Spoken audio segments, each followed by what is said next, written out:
Kita kembali ke DBS to the point. Saya ingin mendapatkan gambaran dari Mas Hedi maupun Kara tentang satu hal. Yang kita tunggu sekarang ini siapa yang duduk di gedung Bundar. Orang seperti saya yang bertahun-tahun meliput soal hukum, saya merasa bahwa itu sangat penting. Bersih dan kotornya hukum kita itu ditentukan oleh siapa yang duduk di gedung Bundar. Mas Hedi. Sangat penting dan itu bisa menjadi pedang bagi Presiden untuk membabat mafia-mafia yang lain itu kan. Karena KPK kan lembaga yang independen ya. Kalau kejaksaan gitu memang pedang Presiden. Pedang apa keris? Iya, pedang keadilan Presiden. Kalau memang ada yang macam-macam harus disikat gitu. Jadi makanya untuk penunjukan Jaksa Agung, saya pribadi sih cuma minta tolong deh untuk Jaksa Agung ini jangan dicampuri secara politis. Jangan dicampuri deh secara politik. Itu partai-partai politik minggir dulu deh. Serahkan semua pada Presiden. Hedi, gitu. Apa, Kara? Ya, saya kira memang ini menjadi semakin penting, Bang, Kejaksaan Agung ini karena kan sekarang kita tahu dengan situasi parlemen sekarang, kita kan semua orang khawatir bahwa KPK ini akan digembosi. Karena kan semua kita tahu lah pemilihan pimpinan KPK, anggaran KPK selalu bersumber dari DPR. Dan sementara DPR kita tahu lah kondisinya sekarang seperti sekarang. Dan karena itu saya juga mendengar dari beberapa orang di lingkaran terdekat Pak Jokowi memang sudah ada rencana dari awal untuk memperkuat Kejaksaan Agung dan memilih Jaksa Agung yang betul-betul berani dan punya integritas. Mungkin itu sebabnya agak lama ini ya dibanding yang lain-lain, Mas Hedi. Agak lama. Anda biasanya agak di lingkaran dalam soal yang beginian. Agak lama karena sekarang ini kan paling tidak muncul beberapa nama ya. Ada Pak Yusuf, ada Wakil Jaksa Agung yang sekarang, Andi Nirwanto, ada yang baru. Nasdem katanya. Orang Nasdem yang baru Pak Prasetyo yang lama udah pensiun mau dimunculkan lagi gitu kan. Tadi kan Anda bilang kalau bisa jangan deh cawe-cawe orang politik. Ada lagi otak ya Ahmad Santoso. Jadi masih beberapa. Makanya sebenarnya masyarakat cuma berharap tolong deh kasus ini yang khusus Jaksa Agung ini tanggalkan tuh semua kepentingan politik. Kita berpikir untuk negara. Cari Jaksa Agung yang benar-benar bersih.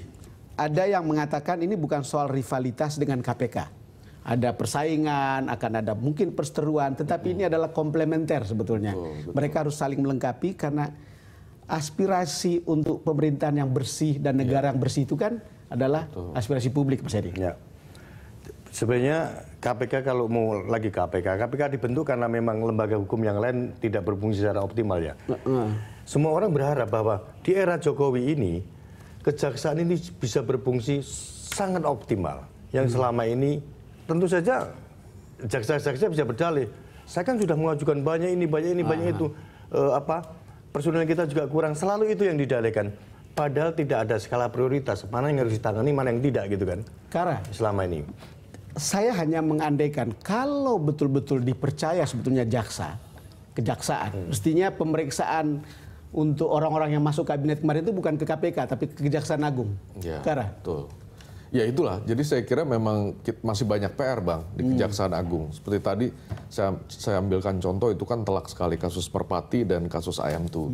Kemudian juga kemarin juga kan PLN juga kurang lebih more or less sama seperti itu. Nah jadi kalau boleh menjagokan, kalau saya jadi Jokowi saya akan pilih M. Yusuf. Karena saya kira saya cek ke teman-teman Kejaksaan Agung ya kan di PPATK, saya kira Pak Yusuf salah satu orang yang bisa kita inilah.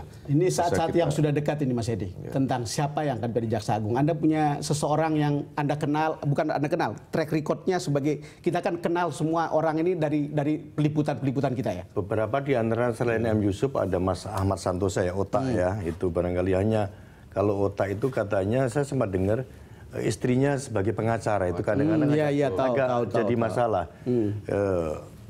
M. Yusuf, Pak Yusuf tidak itu. Jadi dua pilihan ini barangkali bisa dipertimbangkan. Pak Yusuf juga jaksa karir dan yang the most beautiful itu adalah dia udah punya PPATK. Saya ingin menanyakan kepada Anda berdua tentang satu hal. Ketika Anda sudah lihat seminggu berjalan, Anda bisa kasih skor atau tidak? Skor ya mungkin naik setengah dulu lah Mas, 7,5. Naik 7,5, Mas Hedi. Mungkin nanti kalau BBM jadi saya tambah setengah lagi jadi 8. Jadi 8, Mas Hedi. Saya setuju dengan barangkali 8 ya. Kalau BBM naik kita tambah 8,5. Karena BBM ini impactnya sangat besar. Begitu BBM dinaikkan, subsidi dikurangi, akan pembangunan akan berjalan lebih bagus. Impactnya sangat besar. Bisa tembus 9 nanti kalau Tergantung berapa dinaikkan. Itu. Mas Hedi, terima kasih sudah datang ke DBS to the Point. Terima kasih. Kara, terima kasih. Terima kasih. Pemirsa, demikian perbincangan kami dalam DBS to the Point kali ini. Kita akan jumpa lagi pada DBS to the Point berikutnya. Terima kasih atas perhatian Anda. Sampai jumpa.